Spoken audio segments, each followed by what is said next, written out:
ఎక్కిరిస్తారు కొంతమంది, మనల్ని కమెంట్ చేస్తారు, మనల్ని ఎగతాళి చేస్తారు. ఆయన మన ధైర్యాన్ని విడిచిపెట్టకూడదు.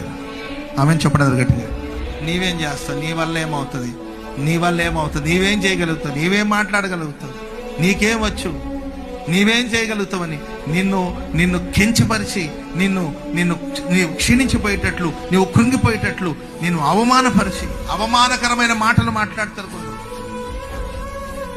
అవమానకరమైన మాటలు, ఆ మాటలను బట్టి మనం కృంగిపోయే పరిస్థితి వస్తుంది. అవమానకరమైన మాట్లాడని ముందుకు వెళ్ళడమే తప్ప నాగటి మీద చేయి వేసిన వాడు వెనక్కి తిరిగి చూడడు.